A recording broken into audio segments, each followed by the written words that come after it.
సొసైటీలో ఒక పెద్ద అది కుటుంబానికి సమస్యగా తయారవుతున్నారు కాబట్టి ఇలాంటి అంబేద్కర్ కోనసీమ జిల్లా పి గన్నవరంలో డిఎస్సి 2025 వ్యవహారంపై వైసీపీ ఆధ్వర్యంలో నిరసన ర్యాలీ నిర్వహించారు.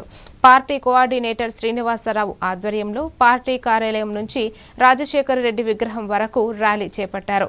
మెగా డిఎస్సిపై సిబిఐ విచారణ జరిపించాలని, బాధ్యత వహిస్తూ మంత్రి నారా లోకేష్ రాజీనామా చేయాలని డిమాండ్ చేశారు. డిఎస్సిలో అక్రమాలు జరిగాయని ఆరోపిస్తూ ఒక్కో ఉద్యోగానికి భారీగా లంచాలు తీసుకున్నారని విమర్శించారు.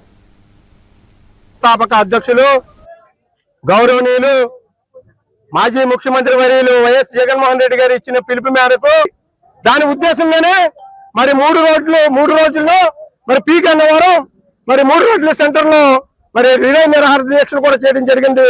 ఈ యొక్క డిఎస్సి లో జరిగినటువంటి అక్రమాల గురించి సంబంధించినటువంటి క్రీడల కార్యక్రమంలో క్రీడా సర్టిఫికెట్ నుంచి సుమారుగా 47 క్రీడా శాఖలు ఉన్నవి. దీని మీద నారా చంద్రబాబు నాయుడు గారికి చిత్తశుద్ధి ఉంటే ఈ ప్రజానీకాల మీద చిత్తశుద్ధి ఉంటే మీరు బేషత్తుగా సిబిఐ దర్యాప్తు చేయించండి. సిబిఐ దర్యాప్తు చేయించి మీ యొక్క నిజాయితీని నిరూపించుకోండి.